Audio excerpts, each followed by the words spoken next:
Hey, welcome back, everybody, for a mid-year 2024 update on building operating system, talent management, and data analytics. We want to give a shout out to Matt Hirsch and Kelly, welcoming their fifth child onto the planet, Hazel June, and super excited for that family. And because of that, Mrs. Jones is getting to join as we go through and do our first podcast interview on the mid-year updates to you guys, letting you know how important it is to us and the progress that we've made.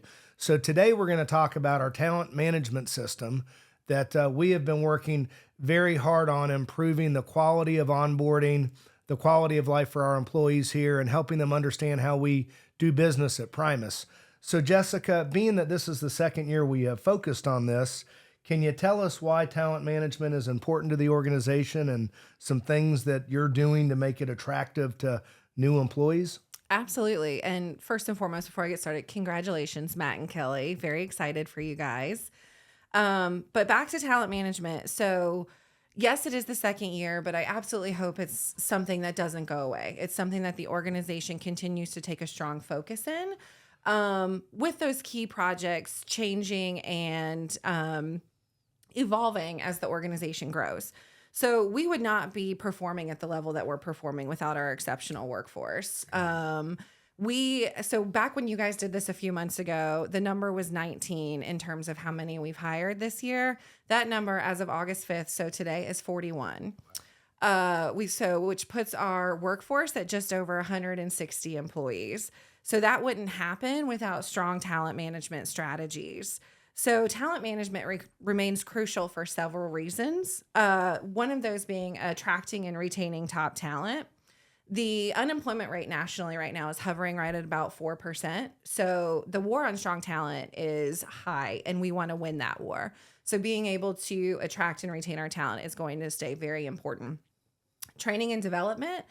As the organization continues to grow, we want to maintain our strong focus on upskilling and developing our team members and creating training and development processes that allow them to not only grow their current skills, but in their careers as well. Succession planning. Building strong leadership pipelines will ensure the future success of this organization. And then, of course, employee experience. Boosting a high-quality work environment will drive our overall performance and productivity. I love it. It's interesting. So we're going on our 25th year of business, and when we first started, it was much easier having 2, 3, 4, 5 people, and you got to know them intimately. And as the organization has grown, I think it's just imperative the job that HR does, welcoming new employees, welcoming their families, because this is really what it's all about.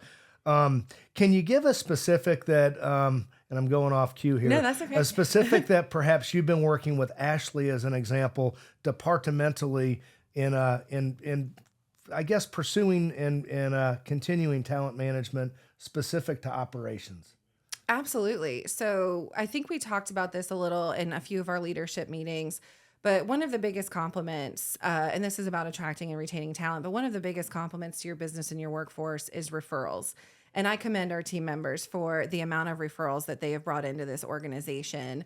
Not only does that tell you that your current workforce is really excited to be here, but then we have new members coming in who already have that level of excitement. So in working with Ashley and operations and that team, we are driving strong, consistent processes with continuing that onboarding from day one all the way through 30 days, 90 days, 6 months, a year, et cetera. Beautiful. Well, I think the evidence is there, and I think it sends a huge message, guys and gals, when you're helping recruit new people for Primus, new quality people for Primus. Can you share some interesting findings that you've discovered this year and how they may be shaping future plans in our shifting landscape? Absolutely. So one of the biggest ones that we need to pay attention to as an organization is generational differences. We have team members here who are coming in at very early in their careers. We have team members here who are in their late teens, but we also have team members here that are on the tail end of their careers, or what we call those twilight years from a professional setting. And so understanding the expectations that each of these generations need to perform at their highest is imperative to ensuring that they have the best experience for where they're at in their careers. That's one of the big trends. Another biggie is, of course, AI, artificial intelligence, understanding how we can use AI to drive efficiencies around our talent management processes and upskilling our team members overall. Fantastic. Again, off script. So, with that, and with your role that has continued to develop and I think create trust within the employees, do you get people at your door periodically asking what the vision is for the organization? What are some new things that are exciting that perhaps could influence them? I wish I had more of that than I do. But I think I commend our organization on the skill level of our team members. And so I think people do understand the vision, and that's why I see less of that, because they're so focused in driving those goals forward. Everybody can see right now how well the organization is performing, and really what they want to know is how can I continue to develop so I can continue to be a part of that and drive that. And so really that's my purpose, is working with them individually, or I should say those of us touching and working within talent management, is how can we continue to help them so they can help drive the success of the company. Sure. Well, and it's an interesting observation that how we would develop an individual development plan for a Mark Hour is probably a lot different than it would be for Dakota Stewart. Yes, and if we go back to those generational differences, Yes.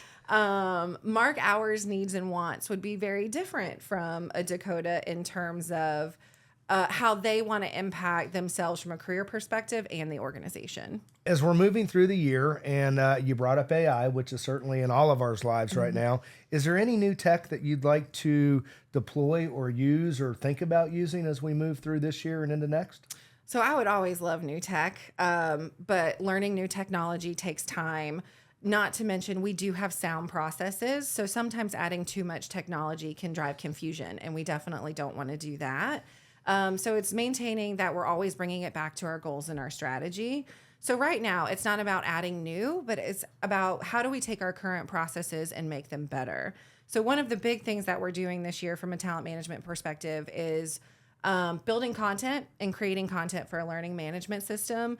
And we hope to implement that and launch that by the end of the year. And Ashley and Tony and company, along with design, have been true partners in that process. So as we continue to focus on getting better across all of our disciplines, design, operations, how we treat the internal employee experience, at the company meeting, you mentioned three key projects that you were working on. Can you expand on those a little bit and give a bit of an update, please? Absolutely. So those three key projects are standardized onboarding, integrating our skills assessments into our individual development plans, and of course, synchronized training with our BOS. And so moving back to standardized onboarding, this is a full-on leadership team collaboration. So it's not just the talent management group, but it's all of us together. But we created 30, 60, 90-day onboarding roadmaps and checklists for new hires. These are expected to be completed at the end of August. Where we're at so far is we've done one for accounting, one for design, one for project management, one for panels, and one for solutions. We started with the most entry-level role, and then the next steps are meeting with these department heads to use that and be able to create these roadmaps and checklists for our more mid-level and senior-level positions. The skills assessments and the integration with the IDPs and the performance review process.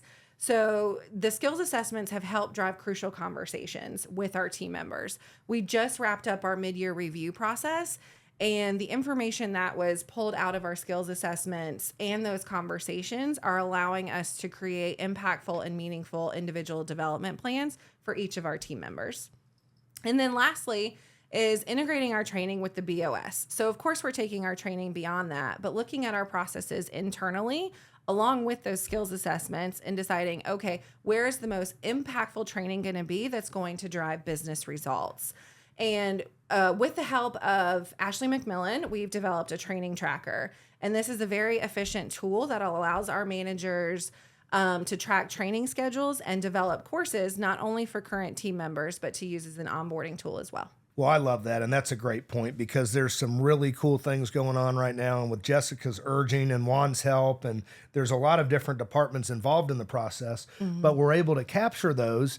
And then somebody that perhaps hasn't bought an insulated metal panel before can understand like the thermal performance ratings and specifics to something live in person with pictures.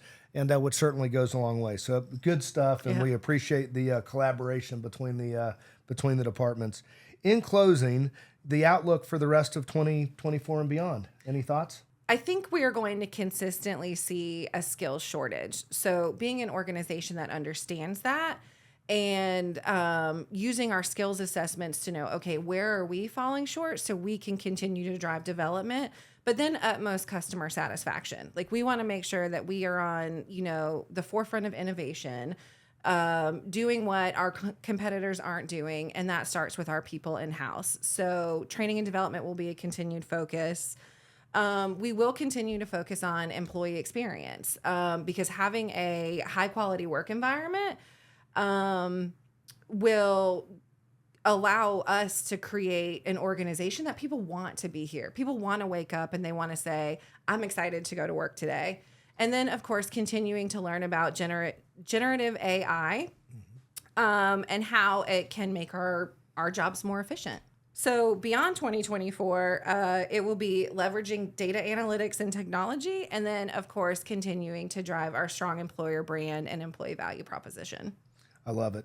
Well, clearly, you love this. That's important to us, and the improvements that we are creating through you in the employee experience, which then turns into the customer experience, are better and better and continue to improve with age. So thank you so much for what you're doing here and for all the folks here.